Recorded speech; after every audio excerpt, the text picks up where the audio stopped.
Good evening and welcome back to Mystic Matters. We are the Greater Mystic Chamber of Commerce. Good evening, Tricia Walsh, once again. Good evening, Suzette. Well, you know, summer's heating up, but I don't feel like we've had summer weather. I know it's been a little hot this past week, but... It has, but Yeah. I'm sure that we are exhausted from Mystic Outdoor Art Festival last weekend. And what a great weekend, Tricia. It was. It's always Great one of weekend. our favorite weekends of the year. I'm surprised we can even talk today. It's a struggle. It's a struggle. But we also are looking forward to our annual sidewalk sale this coming coming up. weekend, and scoring all those great deals that downtown Mystic merchants have to offer. So.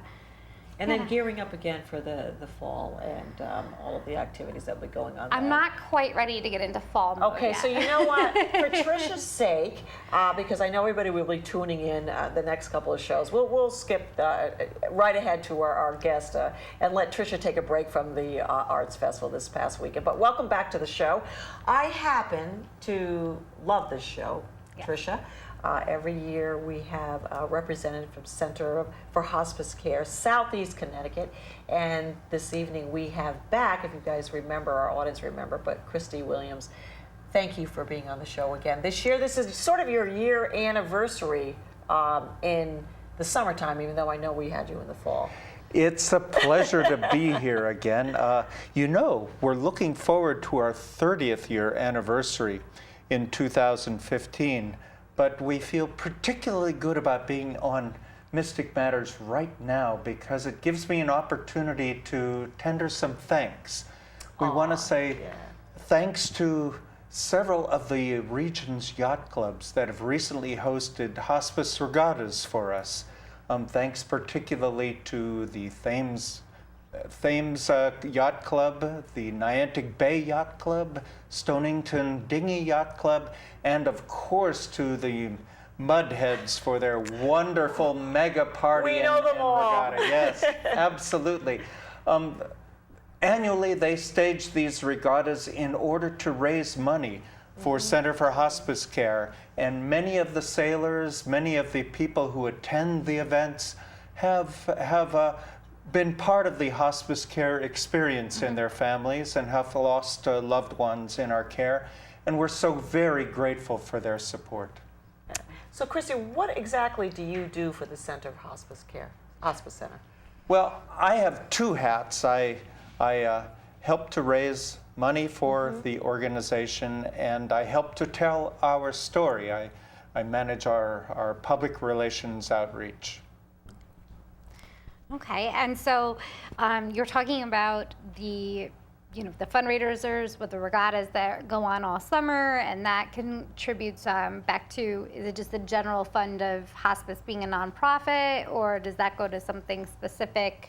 Oh, I'm so glad you asked that question. Philanthropy really distinguishes what Center for Hospice Care does for its community.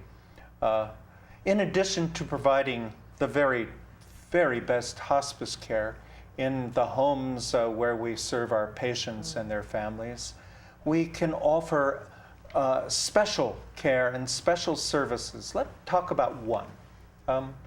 We offer a suite of bereavement care services to the entire community. At the end of the life of our loved ones, we of course feel deeply. We feel deep feelings of grief, and some of us can benefit from professional care and attention for those feelings. And so we offer bereavement counseling groups throughout the community, groups in Pawcatuck, Stonington, Mystic, Groton, New London, East Lyme, Old Lyme, and in Norwich, where our headquarters is. We offer group counseling services and individual counseling services throughout the region.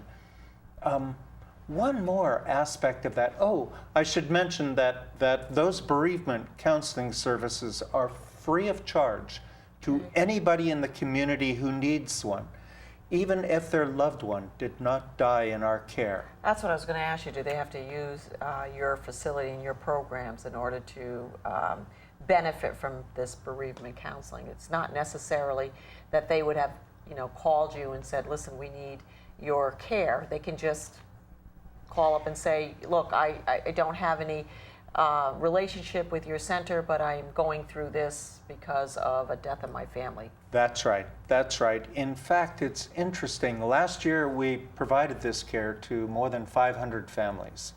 And more than half of those families, their loved one was not in our hospice care. So we provide this service to anyone in the community who needs it. And as I say, it's free of charge. And the reason we can do that is because the community is generous towards us. The monies that the hospice regattas help to raise help to support those bereavement counseling services. And there's one particular service I want to tell you and your viewers about, and that is our expressive arts program. Children also feel grief very deeply when they lose a parent, a sibling, a grandparent. And of course, they go to school, and their schoolmates really don't know how to talk to them about what they've experienced. Their teachers and the other staff at the school aren't really trained to help them in that way. And so the kids feel isolated who have experienced a loss of that sort. Our expressive arts program brings kids together who are experiencing grief and helps them to work through their grief and learn to cope and manage it through expressions, through various art modalities. We have an art therapist and volunteer artists and teachers who help us conduct these programs. They're for groups of usually 10 kids. These groups practice drawing, painting, sculpture, dance, music. They make up plays and skits. They do writing assignments together. But apart from the art experience, what's really special about this program is that these kids are brought together who are experiencing this common emotion, which is grief, and it makes them feel normal again to be with kids who are going through the same experience. This program also is free of charge to any kid in the community that needs it. And This is a fairly new program, Christy? I'm not... We've recently expanded it. That's Okay. probably why it's coming Right. to your attention. Right. We're poised this September. As a matter of fact, September 12th, we're launching a partnership with Mystic Arts Center, which will be the new home for That is one of fantastic. the expressive arts Yeah. groups. Yeah. And I might add that the Arts Center is donating its studio space for this purpose. It's a full partnership, but the program is again paid for by generous donations from people in the community. I think, what struck me in having gone up to hospice and having toured the facility several times is you do have the room right now where you have the arts center set up. And it is overwhelming and emotional when you see, these kids, what they have put out there, but it's also inspiring that it's this sense of healing. And Right. so you see it and it's like, you're kind of taken aback with the emotion that you feel for these kids, but that you're so inspired that there's this outlet for them to begin the healing process. And it's so wonderful for you guys to offer that. Well, thanks. We take very seriously the fact that we are a community-based organization and the fact that we are supported in part by community donations. And as a consequence, we feel a very compelling need to give back to our community in terms of care and services that nobody else provides them. Well, I think if you're also a parent who have these young children, it's very difficult when you have a loss, to think about this young child. I mean, you're dealing with it. How to yourself, explain it. and how to explain it yourself. How do you explain something like that? So, this is a way for them to express without necessarily talking about it.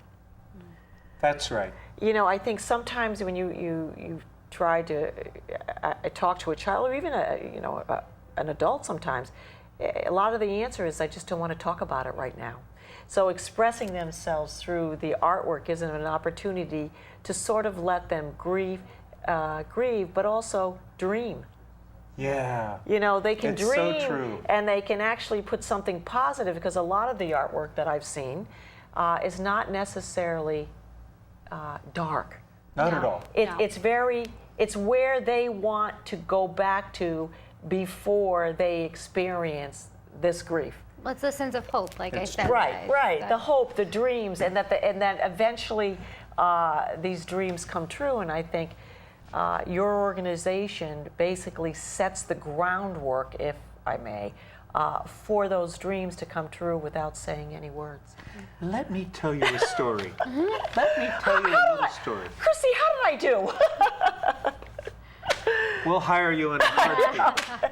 You are She needs another great, job. Suzanne. I need another job. But I mean, I just, from how you, and with Tricia, piping in, but how you explained it, really, I was listening to you, and I just said, okay, having been involved with the arts, the art festival most of my life, 12 years as co-chairing it, I understand it.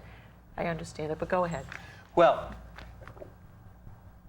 our art therapist, who is herself a practicing artist, is a very creative woman. Her name is Linda Bradley.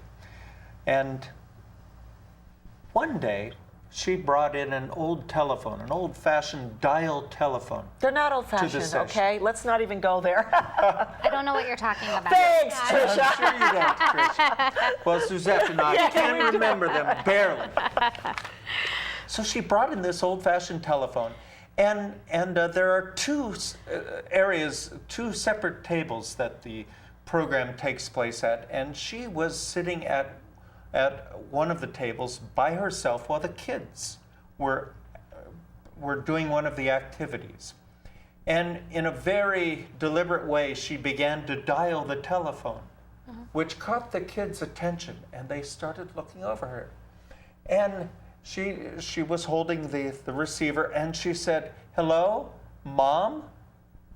Now the kids knew that Linda's mother had passed away several years ago. But Linda had talked about her mother a little bit with them, and so the kids were really riveted when she began having a conversation with her mother on the telephone. And it was a very pleasant conversation about the weather and about the good things that were happening in the town where they all lived. And she's bade her mother goodbye and hung up the telephone. One of the boys in the class came over and said, "What were you doing, Miss Bradley?" And she said, "Well, I was talking to my mother." She said, "Of course, it was a pretend conversation, but it helps me to do that." He said, Oh my gosh. "Can I try?" Oh. She said, "Sure." So he stepped up to the telephone. This is a 10-year-old boy. And he dialed the phone. Now, he had to pause for a moment to remember the number that he wanted to dial. He dialed the phone, and he had a conversation with his brother who had passed away. Connecting with his brother. Right. And you could see how he lit up at this process.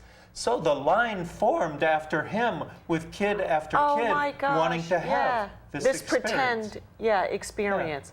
Wow. I've got to meet this lady. Wow, that's Linda. I I know. goosebumps right now. I'm trying to move on from this, Christy. but- Wow. Oh my gosh. Well, I mean that's just Profound. It's Thank you for amazing, and sharing. that's such a great story. And I know that one thing that maybe won't make us as teary-eyed is talking about the groundbreaking of the Our healing garden. the healing garden. Yes, we take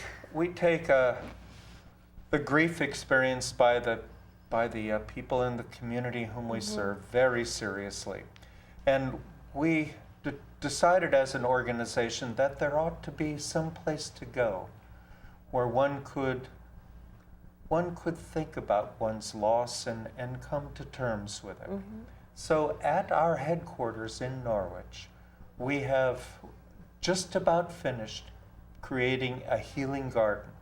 This will be a garden open to anybody in the community who needs a place to take their feelings of loss and to work through them. It's quite a beautiful garden, as you might imagine. It has a beautiful central fountain, a waterfall fountain created by a wonderful artisanal mason named Chris Post. The garden itself was designed by a wonderful local gardener and designer. And this garden is going to be we're going to have a grand opening community open house on August 16th. That's just this Saturday, this coming Saturday. So all of the community is invited to attend. Right. We'll have good food to eat. There will be live music. There will be activities for the kids. It starts at 10 o'clock that morning and goes till about noon or so. So please join us. Now, what time is this? 10 o'clock? 10 o'clock Okay. on August Okay. 16th. That's a Saturday morning. Yeah. Well, Christy, having interviewed you and you've been on the show, so this will be your second year. You have a passion for this center, I can tell. It's more than just your job. You said two things on the philanthropy side, but also to get the word out.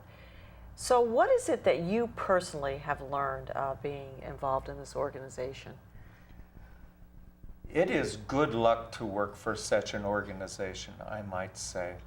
The people I work with, the people who go into the homes of our patients and families, the residences, the nursing homes, the hospital rooms where we care for people in the community, these are some of the most remarkable people I've ever met. They are humble about the impact they make upon families, which is simply extraordinary. They are respectful of the patients they care for, bringing their compassion to each and every person they care for. They are saintly like people, and they are typical. They are emblematic of the kinds of people and the kinds of care that Center for Hospice Care offers people in our community. Well, one thing I like about this center too is that when you donate, whether it's for an event and they have a silent auction, or you donate in fiduciary responsibility, you know by going up there exactly where your donation is going. You can physically see it, and you can physically feel it. So it's not like some organizations where, nationwide you make that donation and you never see the results. Centers for Hospice Care is right in Norwich, Connecticut. It's a beautiful facility, having toured it several times. And like I said, I think, for me, and I know for Tricia, physically seeing it when you make a donation and physically feeling it, I think is where I come from. And so I say that if it's any opportunity, and whether it's $1 or whether it's a pledge of some sort, that it is a great organization that you will feel really good about giving and getting involved. How many emails have you got from Courtney Moore? And thank you, Courtney, with the Regatta series and things like that. I think one thing that is also what I always think of when I donate to Center for Hospice Care is I give a gift in memory of somebody, but it's a gift sometimes for instance, my grandmother who doesn't need any more items. But I know that this is something that would make her feel good to know that the money went to that. So I think a lot of times out there, we buy little items for people in our lives when we just feel like we need to give them something. And I would just like to suggest, just personally, I love to give the gift of saying I made a donation in your name. And Center for Hospice Care is such a great organization to do that. I agree. Well, thank you. Your generosity directly translates into care that we're able to bring into the homes of your neighbors, our friends, our families. Absolutely. Chrissy, how can someone get involved? And I know that these are specifically trained counselors, but is there a volunteer opportunity for somebody, and can they get trained there? Oh, yes. As a matter of fact, we currently have 140 volunteers Wow. at Center for Hospice Care, and they're trained in a variety of ways. Some of them provide direct care to patients and families in their homes.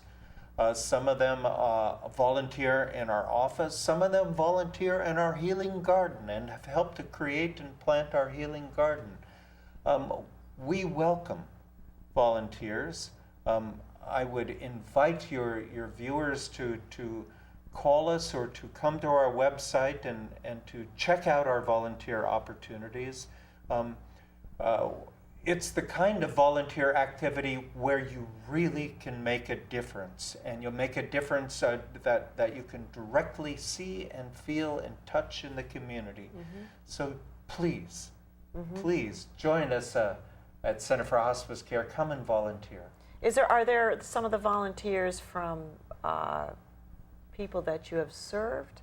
Christy, do you find that as well, that's a type of thing where they would want to give back because they saw what kind of care? It's true. It's true. Several of our volunteers, perhaps many of our volunteers, have lost loved ones in our care, or have lost friends in our care, and they do have a feeling that they want to give back to make a contribution to other families in need. And those kinds of volunteers often make the best because they bring the same sort of passion to the work that we do as staff members. Well, I also want to just mention on the business end of, being colleagues with Center for Hospice Care, they're just such a phenomenal resource. Even in terms of, I have something that I got from you guys years ago, and it was different ways to kind of write condolences in a condolence card. Sometimes, somebody that's just a colleague or that you work with experiences a loss, and you're not quite sure how to word what you want to say to them when you see them. I'm sorry doesn't seem enough, or it might just, So I remember that as being one of the items that I had gotten years back, and I still hold on to it because it's a great informative piece to say, I care, I feel for you right now, but it's, you're saying it in the right way. And so, even if you need advice, just like those little tiny things, that's where you guys are such a huge resource in our community, and it's so appreciated. We're here to help people in our community, and Southeastern Connecticut is all we do. We are a community-based organization. We're supported by our community, and we feel compelled to give back to our community. Well, I just want to say that, and I've said Center for Hospice Care, Southeast Connecticut several times, but this tagline, every moment matters, I told you before the show, I absolutely love that. Maybe it's because Mystic matters, but every moment matters. So whoever the marketing person was on that, kudos to that person that came up with that tagline. So we are going into the fall and the holiday season. Are there typically any events that come up that your center does? Well, yes, we're excited by a couple of events this year. Dick Campo's Big Band is donating a concert, a dance holiday concert, which will take place at the Mystic Marriott on December 6th. Is that a big gala where you buy tickets and things like that? It is not a gala. Okay. It is merely a festive holiday event, All right. but the price of tickets will be contributions to the work of Center for Hospice Care. Also this winter, we are launching our Holiday Tree of Life ceremony, which is a way for those people who have lost a loved one to remember and honor that loved one by hanging an ornament on our Tree of Life. Right, and that happens every year. Yes. Right, we've done that as well. So Center for Hospice Care always has something going on, Tricia. They always do, and I mean, like I said before, just even going up and walking around, getting a tour of the facility, I think that you'd be so impressed because I think people equate hospice with sadness, and when I'm in there, I feel hopeful and optimistic, and like you're surrounded by this staff of people that are like, oh, we're doing this, and we're doing that, and it's a good feeling. It's not a sad feeling when you walk through the doors at all, and I know that it's been a little over a year since the rebranding, and that has even freshened it up even more with the green and the purple, and the staff wearing different items that I think have- one year we did get a bunch of things. We got T-shirts and a mug or something like that. Yeah, it was Christy scarves. did not bring us that this year with the different purple and green, but we forgive him. But anyways, I love the branding. I love the green and the purple. And does that mean anything, Christy? Is that those wonderful colors together? Well, I'll tell you what means something. Our logo is in the form of a circle. Yes. And that's symbolic of the circle of life. We're all born, we thrive in life, we grow, and we all have an end to our lives. But life goes on with our families, our loved ones, our friends, and Center for Hospice Care is part of that circle. We hope your viewers, when they need us, will ask for us by name, Center for Hospice Care. I love that. And every moment matters. So we are going to wrap up. Thank you, Christy Williams, for being on the show again. I said before the show, I said, thank God he's on because he'll do most of the talking. And thank you, Tricia, for being such a great... And we will see you on Saturday. Yes, on Saturday. Looking forward to 10 it. o'clock. And Tricia, as usual, it's always great to have such a wonderful co-host. And we're a little bit tired this past weekend with a very successful Mystic Arts Festival. So we look forward to seeing our audience in another week or so. So we are the Greater Mystic Chamber of Commerce. Mystic Matters. Good evening.